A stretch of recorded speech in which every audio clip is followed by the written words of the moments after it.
বিধানসভা থেকে আপনি তুলে নিতে পারেন। 2 তারিখ ডিসেম্বরের 24, 3 তারিখ ডিসেম্বরের 24 রাজ্য বিধানসভা 169-এ রেজুলেশন নিয়েছে এবং কেন্দ্রকে বলেছে যে এটা মুসলিমের আবেগ, মুসলিমের প্রাণপ্রিয় সম্পদ, এটার ওপর তুমি হস্তক্ষেপ করো না। আমাদের সরকার এই ব্যাপারে সবচাইতে বেশি, ভারতবর্ষের কোনো রাজ্য এই রেজুলেশন নাই, একমাত্র পশ্চিমবঙ্গ নিয়েছে। তারপরে মুখ্যমন্ত্রীকে প্রশ্ন করবেন আপনারা যে মুসলমানের পাশে নেই। আমি আপনাদের মাধ্যমে যারা এই পোর্টালে এই সব বিভ্রান্তিকর তথ্য ছড়াচ্ছেন তাদেরকে আমরা বলতে চাই, আরটিআই করে আপনারা দেখে নেবেন কাউরি মসজিদ যদি থেকে থাকে, যে খতিয়ান 1 মালিক ডিস্ট্রিক্ট কালেক্টর শ্রেণী মসজিদ যদি হয়, এটা কিন্তু বামফ্রন্টের আমলে 11 সালে আমাদের মামাটি মানুষের সরকার আসার আগেই কিন্তু নথিভুক্ত হয়েছে। গেছে আমি দায়িত্ব নিয়ে বলছি, মামাটি মানুষের সরকার মুখ্যমন্ত্রী মমতা ব্যানার্জির দায়িত্ব নেওয়ার পরে বাংলার বুকে কোনো মুসলমানের মসজিদ, ঈদগাহ, কবরস্থান, খানকা আপনার খতিয়ান 1 মালিক ডিস্ট্রিক্ট কালেক্টর এবং যেটা আমি বলছি যে শ্রেণী, এই যে মসজিদ বা ঈদগাহগুলো ছিল, আমাদের ল্যান্ড ডিপার্টমেন্টে কোথাও আমরা রেকর্ড করিনি। মমতা ব্যানার্জি আছে, মুসলমানের ভয়ে চিন্তার কোনো কারণ নেই। আমি দাপ্তরিক ভাষায় আপনাদের মাধ্যমে বাংলার মুসলিম সমাজকে আমি আশ্বস্ত করতে চাই।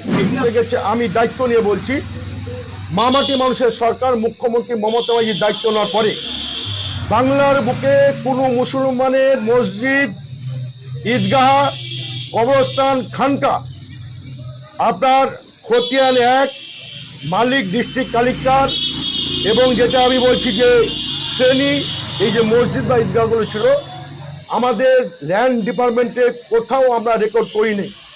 আমি আপনাদের মাধ্যমে যারা এই পোর্টালে এই সব বিভ্রান্তিকর তথ্য ছড়াচ্ছেন তাদেরকে আমরা বলতে চাই, আরটিআই করে আপনারা দেখে নেবেন কাউরি মসজিদ যদি থেকে থাকে, যে খতিয়ান 1 মালিক ডিস্ট্রিক্ট কালেক্টর শ্রেণী মসজিদ যদি হয়, এটা কিন্তু বামফ্রন্টের আমলে 11 সালে আমাদের মামাটি মানুষের সরকার আসার আগেই কিন্তু নথিভুক্ত হয়েছে।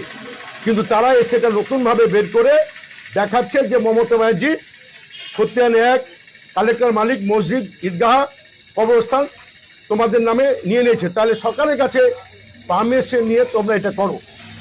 এটা কিন্তু ভেগ একটা অপপ্রচার চলছে এবং উম্মিদ পোর্টালের মাধ্যমে যারা বাংলার মানুষকে বার্তা দিতে চাইছে যে মমতা ব্যানার্জি বলেছিল, এখনো মমতা ব্যানার্জি অকাপ নিয়ে তার স্ট্যান্ড ক্লিয়ার, আমাদের মুসলমানের সঙ্গে আছে, পাশে আছে, সাথে আছে। এর জন্য আমরা বারবার সুপ্রিম কোর্ট একটা আইন তৈরি হয়ে গেলে বিজেপি, যার মূল এজেন্ডা, যেখানে বিজেপির নেতারা বাংলার মুসলমানদের বারবার অপমান করে বলে এরা ঘুষপেটিয়া, এরা বাংলাদেশি, এরা রোহিঙ্গা, এদেরকে বাংলা থেকে বিতাড়িত করব, মুসলমানদের এই জায়গায় আঘাত হানার জন্য বিজেপির চক্রান্তে এই কিছু আমার বন্ধুরা মুসলিম সমাজকে ভুল ব্যাখ্যা দিয়ে আমাদের নেত্রী, আমাদের সরকার, আমাদের দলকে কলুষিত করার লক্ষ্যে তারা এই চক্রান্ত করছে।